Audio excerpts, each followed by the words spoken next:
Hello guys, and welcome to another math video. This one is actually not a calculus video for the first time in a long time. So this is going to be my solutions to AIME I 2024. AIME is American Math Invitational Mathematics Examination, and it's a prerequisite for the Math Olympiad in my country, the United States.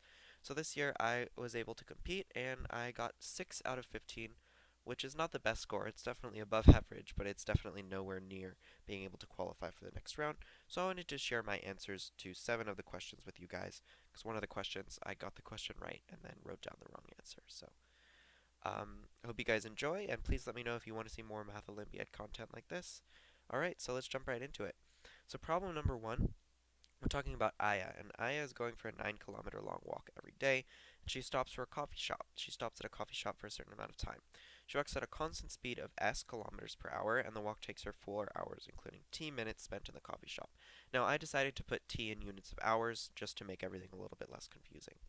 When she walks at s plus 2 kilometers per hour, it only takes her 2 hours and 24 minutes, including t minutes spent in the coffee shop. And then we have to find out how long it takes her if she walks at s plus 1/2 kilometers per hour. So, I'm not sure exactly what the best method is to take on this problem. I figured there's probably some clever trick that you could do, but I decided it wouldn't take too long just to directly solve for s and t and then plug right in. So that's what I decided to do. So we have s times 4 minus t equals 9, and the reason we need that 4 minus t is because we know she took 4 total hours, but she spent 4 minus t of those hours actually walking, and then she walks at s kilometers per hour and she makes it to 9 hours. And then it's the same story here for the next day. We have s plus 2 times 2 hours plus 24 minutes, which is 2/5 of an hour, minus t equals 9. So from this first equation, we can get that t equals 4 minus 9 over s. When we plug this in into the first equation, we get that s plus 2 times negative 8 over 5 plus 9 over s equals 9. And after multiplying out all these terms, the 9's cancel on each side, and we multiply by negative 5 over 8s to get a quadratic equation in s. Solving this equation tells us that s is 5/2 because, of course, s has to be positive. And this means that once we plug in for t, we get that t is 2/5 hours. So this means that s plus 1/2 times t walk. Now, t walk means the total amount of time that she spent walking. This is going to equal 9 kilometers. So just plugging in s equals 1/2 gives us that t walk is going to be 3 hours. So the total amount of time that she spends is the time that she spends walking plus the time she spends in the coffee shop, which is 2/5 hours or 24 minutes. So we add 3 hours plus 24 minutes for a total of 204 minutes. So that's problem number 1. Problem number 2 right here was one of the classic natural log problems. So we have numbers x and y both greater than 1 such that log x of y to the x equals log y of x to the 4y equals 10. And we want to find xy. So the first thing we do is we just convert everything into its sort of simplest form. So we use the rule that log x of y to the x is x ln y over ln x, just using rules of natural logarithms. And on the same token, we have log y of x to the 4y is 4y ln x over ln y equals 10. Now if we multiply these two together, notice that we have ln y over ln x and ln x over ln y. So that's actually completely cancel. So we just get that 4 times xy equals 100 because we're multiplying by 10 twice, which means that xy equals 25. So for problem number 3, we have a fun little game that Alice and Bob are playing. A stack of n tokens lies before them. The players take turns with Alice going first. On each turn, the player can either remove 1 token or 4 tokens from the stack. Whoever removes the last token wins. Find the number of positive integers n less than or equal to 2024, for which this exists a strategy for Bob that guarantees that Bob will win regardless of Alice's play. So essentially, we can assume that Alice and Bob both play optimally. We have to find the number of games Bob wins if they play a game. They play games with n equals 1 all the way up to 2024. So the first thing I wanted to do is just go ahead and, first of all, since we have this game where essentially after they each pick a token, it's reduced to a simpler version of the game. For example, if there's 2 tokens, then Alice picks 1 token, then now Bob now sees a pile of 1 token, and this is almost the exact same situation as if Alice had started with 1 token. It's just reversed because now Bob is seeing that 1 token. So this means we're going to have some sort of recursion within the pattern of who can win what sort of game. So I decided to sort of just go through game by game. So for n equals 1, obviously Alice is going to win because she just takes one token. For n equals 2, Bob is going to win because Alex can only take one token, and Bob is going to take that second token and win the game. For n equals 3, Alice wins again because she takes the first token, Bob takes the second, and she takes the last token. For n equals 4, Alice also wins because she can take all 4 tokens. And for n equals 5, Bob wins because um, whether or he can take 4 tokens, which forces, or no, he can take 1 token, sorry. No, sorry. Alice takes the first token. So whether she takes 1 token or 4 tokens, Bob can take the other complement of that, which is 4 token or 1 token, right? And something interesting about this is that if we have any multiple of 5 being n, this now means that Bob can win. Because whatever Alice does, let's say she picks 1 token, Bob will do the opposite and pick 4 tokens. And that will get us back down to another multiple of 5, and we can just keep going down by 5 like that until we get to n equals 5, and then Bob wins. And there's also an interesting recursion for n equals 2, but the way I actually did this during the competition was I just went out and listed out the cases for n equals 6 to 10. So for n equals 6, Alice can force the game to go to n equals 5. If she takes 1 token, now Bob is seeing a case where it's n equals 5. And since this says that Bob would win, actually this means that Alice would win because now Bob is seeing those 5 tokens rather than Alice. So the game's is sort of flipped. So this means that Alice wins n equals 6. For n equals 7, Alice can either take 1 token or 4 tokens. If she takes 1 token, then Bob sees n equals 6, which actually means that he wins because, again, the situation is reversed. And same thing if she takes 4 tokens, it's reduced to the n equals 3 case, which is, again, Alice wins, but it's reversed, so Bob would win. For n equals 8, Alice can force the game to n equals 7, meaning she wins. For n equals 9, she can force the game down to n equals 5, which means she wins. And for n equals 10, Bob wins again because of that multiple of 5 rule. And notice that it just sort of copied the same solutions, A, B, A, B, from n equals 1 to 5 and n equals 6 to 10. And it's pretty straightforward to see that from here on out, everything after this point is going to have the same exact recursion. Because again, Bob can win the n equals 2 case, which means that in the n equals 7 case, whatever Alice picks, Bob will do the opposite and he'll win. In the n equals 12 case, Bob can do the opposite and he'll win again. So overall, he's going to win 2 out of every 5 games, going from in each set of 5 here. So that means we're looking for the number of times he wins out of 2024. So first we're just going to look at 2020, since that's a multiple of 5. He's going to win 2/5 of those games. And then out of the games 2021 to 2024, it's going to be these first 4 games, and he only wins 1 of those games. So it's going to be 1 plus 2/5 times 2020, which is our final answer of 809. So here's problem number 4. Jen enters a lottery by picking 4 distinct numbers from S, which is the set of numbers between 1 and 10. 4 numbers are chosen randomly from S. She wins a prize if at least 2 of her numbers were 2 of the randomly chosen numbers, and wins the grand prize if all 4 of her numbers were the randomly chosen numbers. The probability of her winning the grand prize, given that she won a prize, is P over Q, where P and Q are relatively prime. What's the value of P plus Q? So the goal here, for my solution at least, was not necessarily to go through case by case, but only look at the number of cases where she actually wins a prize. Because that way, we can just put the total number of cases where she wins a prize as Q, and the total number of cases where she wins a grand prize as P. So that was pretty straightforward to do. We have 3 possible cases. First of all, she gets 2 numbers right. Second of all, she gets 3 numbers right. And third of all, she gets all the numbers right and wins the grand prize. So first of all, we're going to assume without loss of generality that Jen chose 1, 2, 3, and 4. And we can do this because all we care about is that her choices match up with the randomly chosen ones. So for case number 1, where she gets 2 numbers right, there's 6 different ways that she can get 2 numbers right, or 6 different ways that the numbers picked can be the same as her numbers. And this would be essentially 1 and 2, 1 and 3, 1 and 4, 2 and 3, or 2 and 4. And this is 4 choose 2, which is 6. There's 15 ways to get 2 numbers wrong, and again, this is 5 plus 4 plus 3 plus 2 plus 1. or 6 choose 2 in this case. And so this means that overall, there's going to be 6 times 15 is 90 cases where she can get exactly two numbers right. If she's getting three numbers right, there's four ways to get three numbers right because we only need to count the one number that she got wrong, which can be either 1, 2, 3, or 4. And there's six ways to get one number wrong because we only need to count that one that she got wrong. Um, it can be either 5, 6, 7, 8, 9, or 10.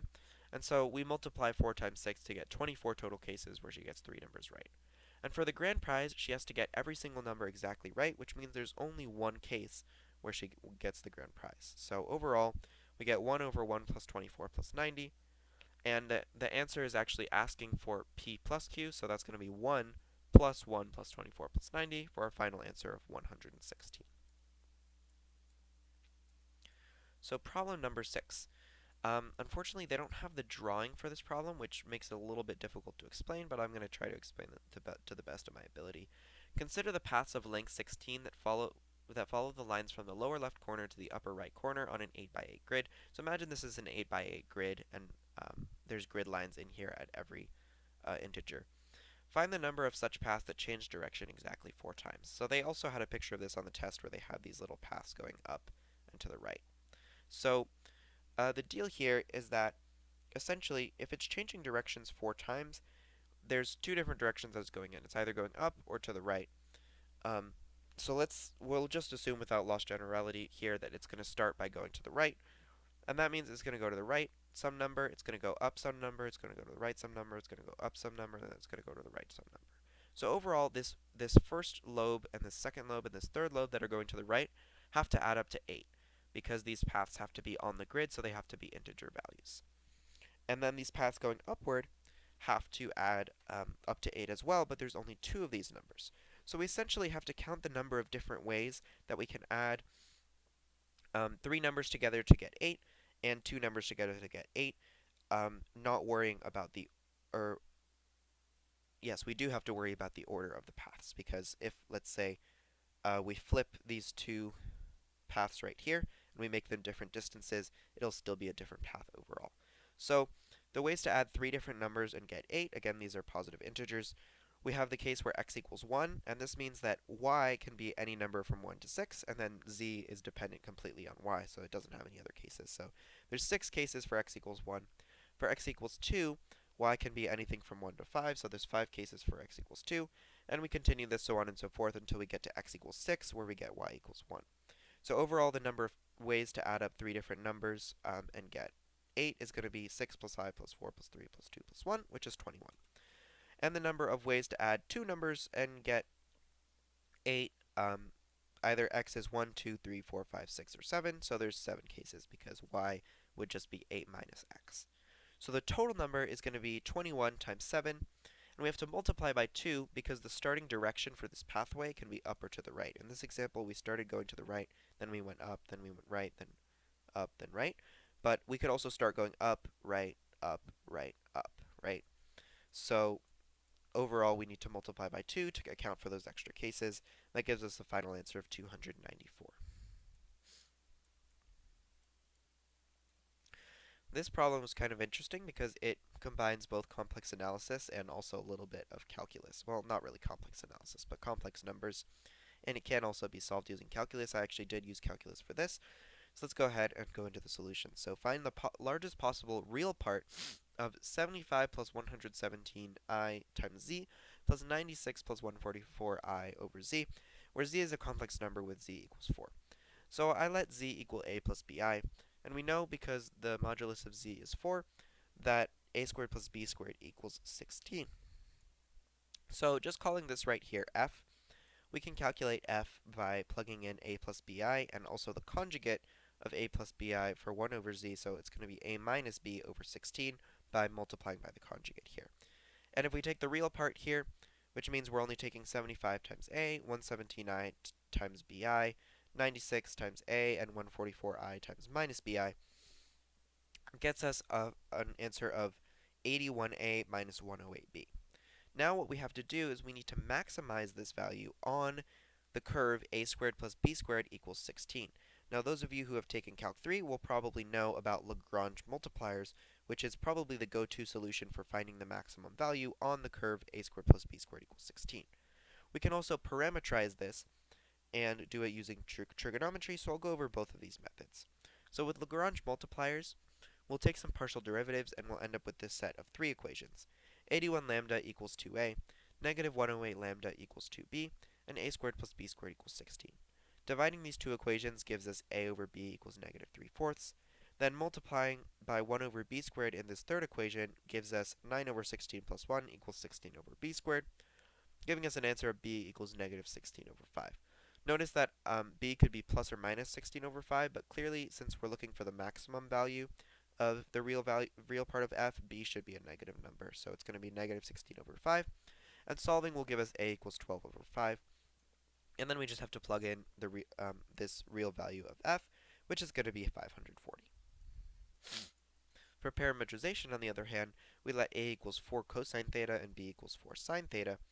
And this means that this will cover all the values on that unit circle, or not unit circle, that circle of radius 4, when theta varies from 0 to 2 pi. So this means that re-f is going to be 4 times 81 cosine theta minus 108 sine theta, and we can differentiate with respect to theta to find the maximum over this entire curve. So we set the derivative equal to 0, and we get that tangent theta equals negative 4 over 3.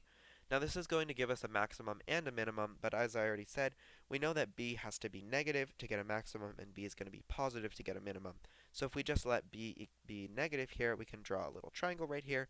We have lengths of 3, minus 4, and 5. And this allows us to calculate a and b, because it was 4 cosine theta and 4 sine theta, which means that re of f is going to be 540 again, since we got the exact same values of a and b. So that was a really fun problem. I like that they sort of allowed us to use calculus here. I'm sure there's a non-calculus solution, since calculus is not typically an AIME, but I really enjoyed this problem anyway. And this was the last problem that I was able to solve, problem number 9. Notice that I wasn't able to solve problem number 8 or problem number 5. They were probably geometry problems. I'm not very good at geometry. But here we have, actually I guess this is sort of a geometry problem, but essentially we have let a, b, c, and d be points.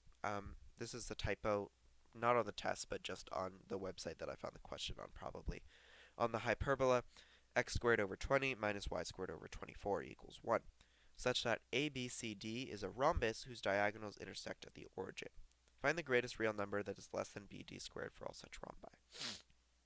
So the important thing here to realize is that the diagonals intersect at the origin, meaning that we're going to have points that are exactly reflected over the origin on this leg and this leg of the hyperbola, and also on this side and this side of the hyperbola. The other important thing to notice is that the diagonals of a rhombus are always perpendicular to each other. And this allows us to draw a few little pictures here. So these drawings here, I'm sorry, are a little bit crappy, but I've drawn a few different rhombi on this graph. Now I tried to make them look very different, but that was actually not the easiest thing in the world to do. But essentially, if we look at the yellow, red, and green ones here,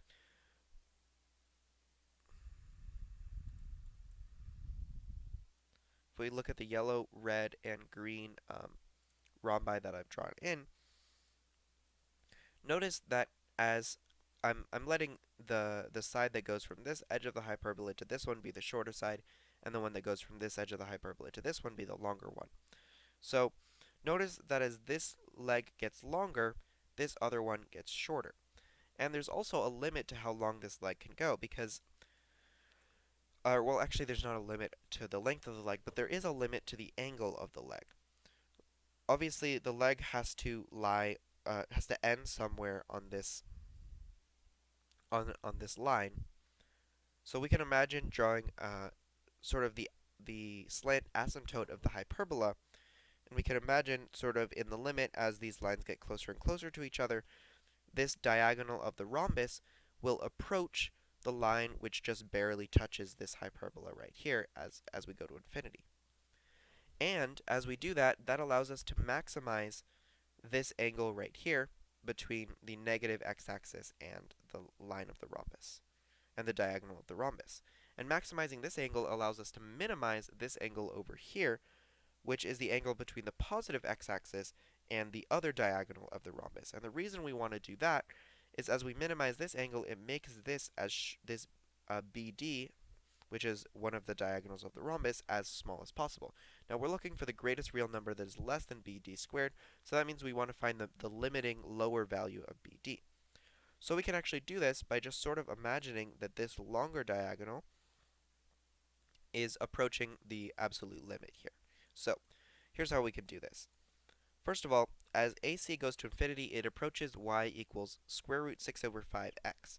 Because y equals square root 24 times square root x squared over 20 minus 1. So notice, as x goes to infinity, y becomes closer and closer to x over 5, square root 6 over 5 times x. Now, actually, in this drawing right here that I made, it should be negative square root 6 over 5x, but it's really the same exact math. So this means that the slope of BD, since BD is going to be perpendicular to AC, the slope is going to be negative 1 over the slope of AC. So this is y equals negative root 5 over 6x. Now, if we can solve for the points of intersection between the hyperbola and this line right here, we can absolutely calculate the distance between the origin and this point, and that also will give us the distance of BD. So to solve this equation, we just square both sides, and we get y squared equals 5/6x squared, and then we plug it into this equation after we square both sides. Solving this gives us x squared equals 720 over 11, and y squared equals 600 over 11.